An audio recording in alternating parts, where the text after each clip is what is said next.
I think ये बहुत ही मैं बहुत ही फॉर्चुनेट हूँ। मेरा मेरा लक बहुत अच्छा है। मैं कहूँगा कि मैंने शुरुआत की तो वो शाहरुख की कंपनी से की।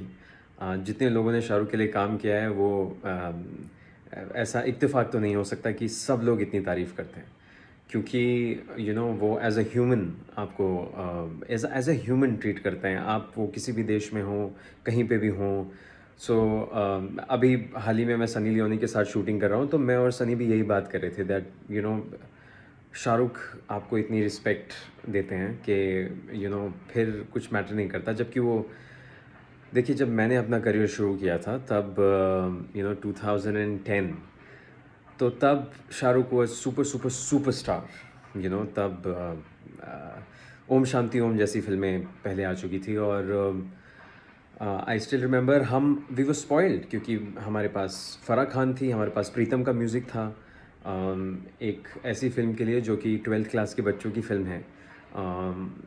शाहरुख खान के प्रोडक्शन ने हमें सब कुछ दिया। आप कह सकते हैं कि उन्होंने हमें बिगाड़ दिया, क्योंकि अगर पहली फ़िल्म में आके आपको प्रीतम का म्यूज़िक मिल रहा है, और पहली फ़िल्म में आके फ़राह खान आपकी कोरियोग्राफ़र हैं, और हमारे प्रोडक्शन डिज़ाइनर भी प्रोडक्शन कंट्रोलर, प्रोडक्शन डिज़ाइनर सब उस साइरल थे, जिन्होंने अभी आरआरआर का प्रोडक्शन देखा है। तो आप सोच सकते हैं कि आपको एक छोटी स्कूल के बच्चों की फ़िल्म के लिए इतने इतने बड़े दिग्गज मिल रहे हैं। तो आप सोच सकते हैं कि वो अपने काम को उसकी क्वालिटी को कितना ज़्यादा कितना कितना ध्यान देते हैं। So I think everybody was lovely. Shahrukh was the number one star at that time, and Ranveer Singh तो आए भी नहीं थे। सो मैं उस समय की बात कर रहा हूँ, एंड आई थिंक आज मैं अगर सोचूं तो शायद उन्होंने शुरुआत ही ऐसी कर दी कि उसके बाद हम कहीं भी जाते तो हमें कुछ बोलने की ज़रूरत नहीं पड़ती थी। हम सिर्फ ये बोलते थे कि हमने रेड चिलीज़ में काम किया है, तो बस। So I think I am really really fortunate कि मेरा करियर जो है वो शाहरुख खान की कंपनी के साथ शुरू हुआ, वो भी जब वो एकदम एकदम टॉप पे थे।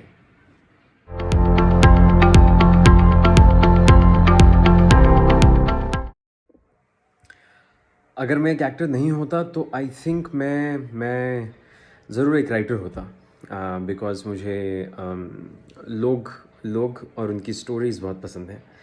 तो और किसी भी एज के लोग हों, मतलब 70 साल के आदमी हो या औरत हो या बच्चा हो, या उनका थॉट प्रोसेस मुझे पढ़ना बहुत पसंद है, और लिखना उससे ज़्यादा। मैंने इससे पहले एक यूट्यूब की फ़िल्म लिखी भी है, which is now viral, 30 million views. So I think definitely definitely writer.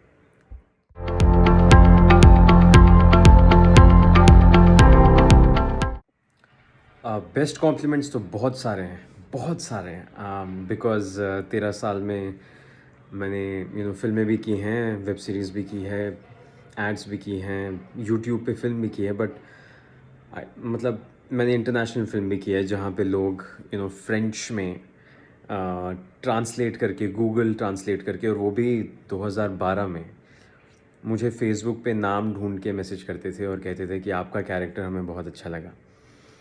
But I think अगर साथिया की मैं बात करूं तो देखिए, शब्द बहुत सारे हैं, बट मुझे उससे ज़्यादा पसंद है। ऐसे बहुत लोगों ने कहा है कि ये कैरेक्टर आपके अलावा कोई और नहीं कर सकता था, ये कैरेक्टर हमने सोचा नहीं था। जो रीमेक है शो जो उन्होंने बनाया है, उनके मेकर्स ने भी बहुत सारी अच्छी अच्छी बातें कही हैं। बट आई थिंक सबसे बड़ा कॉम्प्लीमेंट होता है जब मैं किसी ओल्ड लेडी से मिलता हूँ, जो मतलब जिन्हें ये वर्ड्स भी नहीं पता होंगे कि बहुत अच्छे एक्सप्रेशंस थे या बहुत अच्छा कैरेक्टर था, या जो एक्चुअली में शो को सिर्फ़ और सिर्फ उसकी कहानी के लिए देखते हैं। उन्हें उनके पास इंस्टाग्राम नहीं है, वो मेरा पूरा नाम भी शायद नहीं जानती हैं, बट कभी मार्केट में या किसी पार्टी में या कहीं पे रेस्टोरेंट में मिल जाते हैं, तो वो वो पहचान लेते हैं, और उसके बाद बोलते हैं कि आपने बहुत बहुत अच्छा किया, बहुत अच्छा किया। और वो स्टोरी की बातें करते हैं मुझसे कि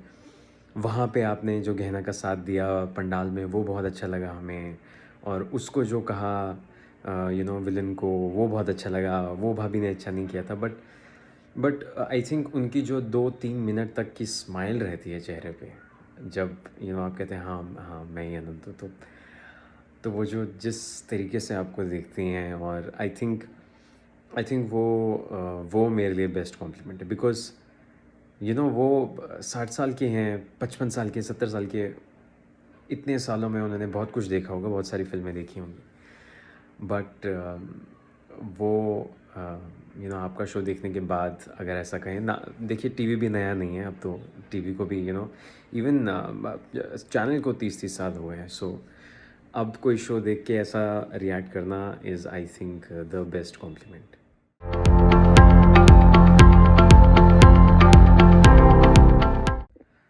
अगर मेरे पास चॉइस होती तो आई थिंक सुपर पावर्स तो बहुत सारी हो सकती हैं। आई विश मैं कुछ ऐसे कर सकता कि वॉर रुक जाए, तो यूक्रेन में वॉर रुक जाती।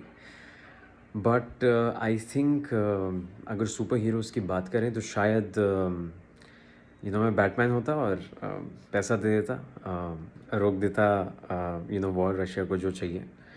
और बट अदरवाइज़ आई थिंक अगर सिर्फ कूल की बात करें तो आई थिंक स्पाइडरमैन, बिकॉज़ इतना ट्रैफिक होता है, आप इतनी जगह फंस जाते हैं, तो काफ़ी कूल होता एक बिल्डिंग से दूसरी बिल्डिंग जाना और फास्ट फास्ट पहुंच जाना कहीं भी, किसी से भी मिलने, और वो काफ़ी फ़न होता। सो आई थिंक स्पाइडरमैन।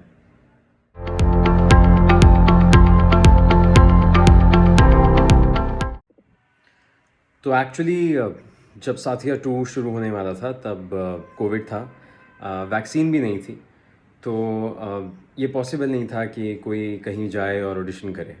हाँ, ऑनलाइन ऑडिशंस हो रहे थे, बट आई थिंक चैनल को मुझ पे विश्वास था, क्योंकि जस्ट कुछ महीने पहले मैंने स्टार भारत पे एक शो किया था विच वाज़ कार्तिक पूर्णिमा, और उस शो में मैंने काफ़ी सिमिलर कैरेक्टर किया था।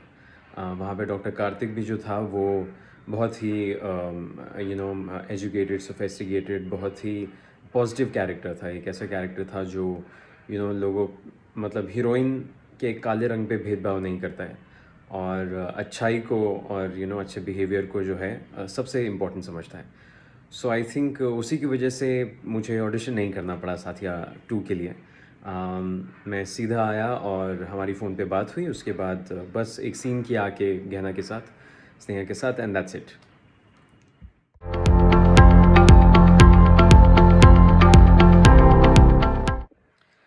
वेल, साथिया के लिए प्रिपरेशन तो मैंने बहुत की थी, बिकॉज़ जब हम साथिया बना रहे थे तब इंडियन टेलीविज़न पे एक भी शो ऐसा नहीं था जिसका सीज़न 2 सक्सेसफुल रहा हो। तो ऑलमोस्ट एक इम्पॉसिबल चीज़ हम करने जा रहे थे, एंड उसके लिए हमने अनंत के लिए मैंने बहुत रिसर्च की थी। मुझे ज़्यादा गुजराती तो बोलनी नहीं थी, उसका एक कारण था कि एक हिंदी शो है, और दूसरा कारण ये था कि मैं सिंगापुर से पढ़ के आता हूँ, तो डेफ़िनेटली मैं सबसे ज़्यादा पढ़ा लिखा हूँ अपने घर में, तो और 5 साल सिंगापुर रह के आया हूँ, तो आदत हिंदी इंग्लिश की है।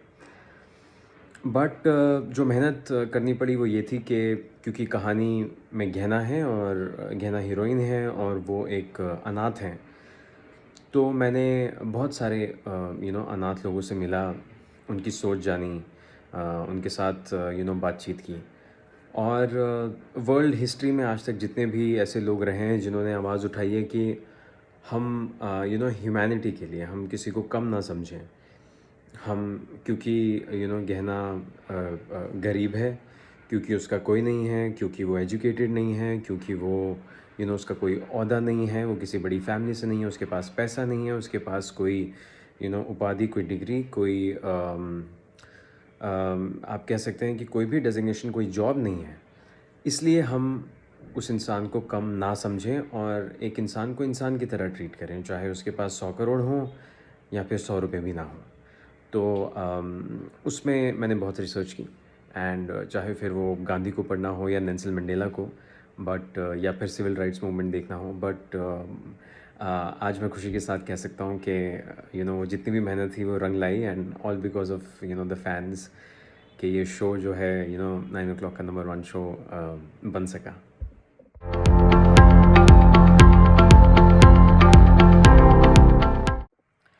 वेल, साथिया 2 से जो ब्रेक मुझे मिला उसमें मैं बहुत सारी चीज़ें कर पाया, अपनी हेल्थ पे ध्यान दे पाया, और क्योंकि मंडे टू सैटरडे शो करना बिल्कुल आसान नहीं होता और 1.5 साल के बाद कई ऐसी चीज़ें लगती हैं कि भाई आई थिंक मुझे एक ब्रेक की ज़रूरत है। चाहे वो एनर्जी लेवल्स हों, चाहे वो पाँव में दर्द होना हो, बट अपनी हेल्थ पे ध्यान दे पाया। मैंने एक फ़िल्म साथिया से पहले की थी, शुरू की थी with Sunny Leone. Comedy film है, जस्ट लाइक स्त्री, और कोका कोला उसका नाम है। एंड कॉमेडी है, तो वो फ़िल्म भी मेरी कंप्लीट नहीं थी, तो I finally even Sunny Leone भी बहुत बिज़ी थी, वो साउथ में भी काम कर रही हैं। तो मुझे यहाँ से जब थोड़ा टाइम मिला तो मैं अपनी वो फ़िल्म ऑलमोस्ट कंप्लीट कर पाया। वो फ़िल्म आप बहुत ही जल्दी देख पाएंगे थिएटर्स में और Z5 पे।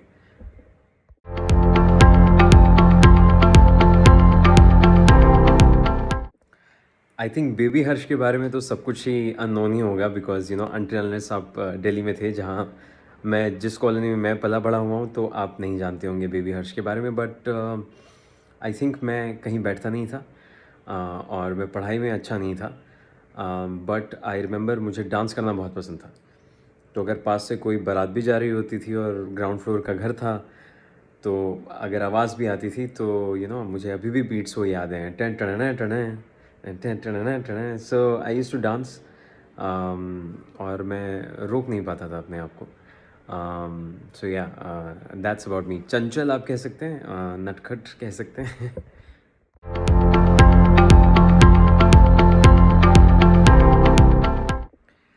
आई थिंक इंडिया इतना बड़ा देश है पॉपुलेशन के हिसाब से, और 138 करोड़ लोगों में कोई भी चीज़ ऑल इंडिया करना वैसे ही बहुत बड़ी बात हो जाती है। आई थिंक वही एक बहुत बड़ा स्ट्रगल है। कहने का मतलब ये है कि एक फ़िल्म बनाना, एक ऐड में काम करना, कोई भी ऐसी चीज़ करना जो पूरे इंडिया को दिखाई जाएगी, वही बहुत बड़ी बात है, वही बहुत बड़ा स्ट्रगल है। बट एक्चुअली सेट पे आप स्ट्रगल कह सकते हैं, बट मुझे वो स्ट्रगल नहीं लगता, मुझे वो ड्यूटी लगती है। बिकॉज़ अगर आपने मेरा कोई भी काम देखा है तो I always try to do it जितना जितना क्लोज टू रियलिटी होता है। तो मैं सबसे ज़्यादा टेक्स करता हूँ शायद, मेरे शो में तो मैं सबसे ज़्यादा टेक्स करता था। मैं बहुत ट्राई करता था कि अपना best of the best performance हम आप तक पहुँचाएँ, और वो तभी हो सकता है जब हम हर बार हर शॉट में अपना बेस्ट देंगे।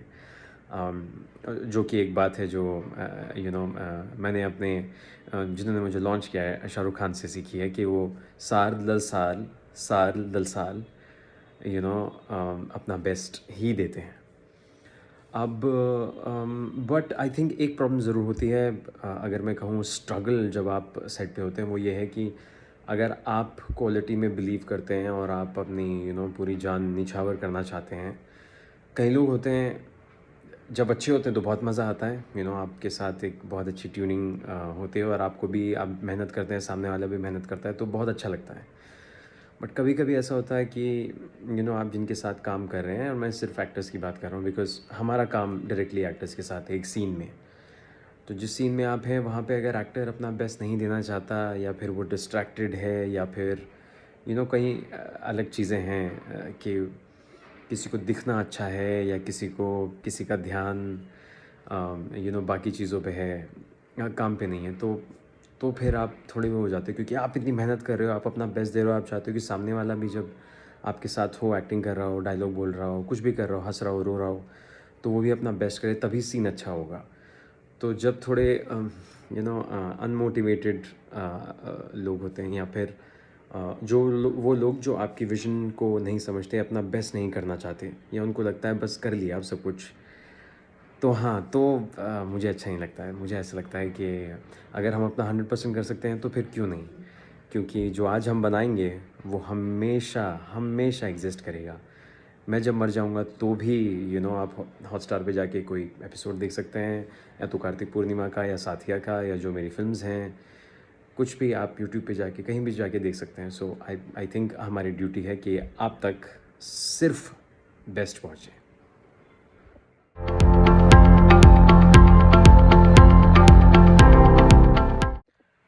आई नो कुछ हफ्तों से फैंस ये पूछ रहे हैं और मैं नॉर्मल फ़ोटो भी अगर पोस्ट करता हूँ तो लोग मुझसे यही पूछते हैं, मैं जहाँ जाता हूँ वहाँ मुझसे ये लोग यही पूछते हैं कि आप वापस कब आ रहे हैं। बट इसका आंसर जो है वो बहुत ही सिंपल है। देखिए, जब कहानी में अनंत की जगह बन जाएगी मैं आ जाऊँगा। ऐसा आप सब जानते हैं कि ऐसा पहले हुआ है कि एक मरा हुआ कैरेक्टर शो में वापस आया है। मैं पिछले साल अक्टूबर में भी ऐसा दिखाया गया था कि एक ब्लास्ट हुआ था। इस बार भी ब्लास्ट हुआ है। बट अनंत जो है वो वापस आ गया था और 10 दिन में ही वापस आ गया था। तो एक बार तो आप लोग मुझे वापस ले आए हैं। दूसरी बार भी देखिए अभी जो कहानी चल रही है उसमें मुझे नहीं लगता कि अनंत के होने से कुछ ज़्यादा एडिशन हो पाएगा, बिकॉज़ अभी कहानी चल रही है एक दूसरी फैमिली की और वहाँ पे दूसरे लोग हैं, दूसरे कैरेक्टर्स हैं। तो आप कितने कैरेक्टर्स देखेंगे एक आधे घंटे के शो में? सो आई थिंक जब तक कहानी नहीं थोड़ा आगे चली जाती या बदल जाती, जब बाकी कैरेक्टर्स एस्टैब्लिश हो जाएंगे, जब उनकी जो कहानी राइटर्स आपको दिखाना चाहते हैं वो हो जाएगी, तब अनंत वापस आ सकता है। बट अगर मुझे अंदाज़ा लगाना हो तो आई थिंक शायद एक एक महीने तक तो अनंत नहीं आएगा। सो आई थिंक और आईपीएल भी चल रहा है, सो मैं मैं चाहता भी नहीं हूँ कि आईपीएल में अनंत की वापस री एंट्री हो, because we will lose a lot of audience जो मैच देख रहे होंगे। वो भी फाइनल ओवर्स चल रहे होते हैं जब 7:30 का मैच आता है 9 बजे। So but I can come back. और अगर आपको ये वीडियो ज़रा भी अच्छा लगा हो तो please like this video, share it and subscribe to Gupshup official.